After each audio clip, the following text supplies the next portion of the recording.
সৌরবিদ্যুৎ প্রায় 2 দশক আগে বাংলাদেশে যাত্রা শুরু করে।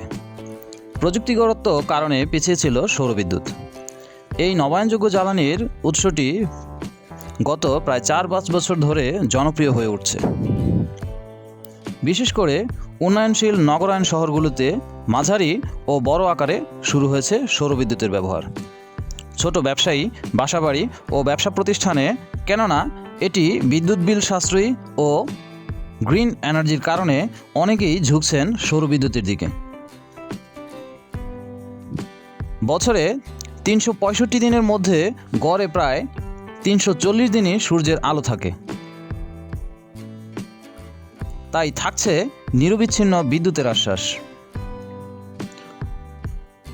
গবেষণা বলছে, সৌরবিদ্যুতের ব্যবহারের কারণে বাংলাদেশে প্রায় 1,40,000 টন জ্বালানি সাশ্রয় হচ্ছে।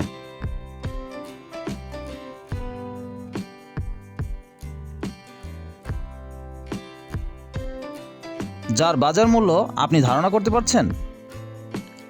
ধারণা করতে পারলে কমেন্টসে জানিয়ে যাবেন। সৌরবিদ্যুৎ ব্যবহারের আগ্রহ বাড়ানো গেলে সাশ্রয়ী হবে বৈদেশিক মুদ্রা, তেমনি রক্ষা পাবে পরিবেশ। যদিও সোলার প্যানেল ব্যবহারে প্রাথমিকভাবে খরচ একটু বেশি হয়।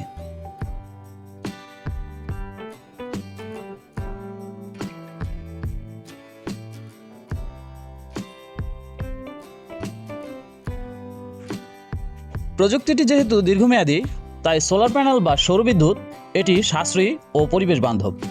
ফরাসি পদার্থবিজ্ঞানী আলেকজান্ডার এডমন্ড বেকেরেলে 1839 সালে প্রথম এবং প্রায় 1 শতাব্দী পরে 1954 সালে বেলপোসের 3 জন বিজ্ঞানী ড্যারেল চ্যাপেল, কেভিন ফলার ও জেলার পিয়ারসন একটি কার্যরত সোলার আবিষ্কার করেন।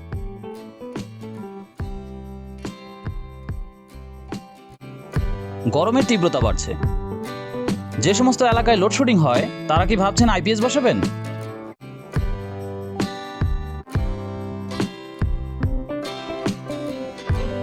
তবে আপনার জন্যই হচ্ছে সোলার বা সৌরবিদ্যুৎ।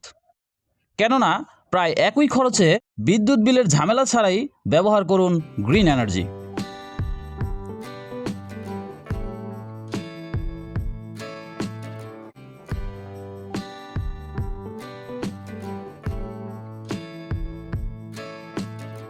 আমার এই ভিডিওটি ভালো লাগলে একটি লাইক দিন, শেয়ার করুন, আর এমনই মূল্যবান ভিডিও পেতে চ্যানেলটিকে সাবস্ক্রাইব করে পাশেই থাকুন।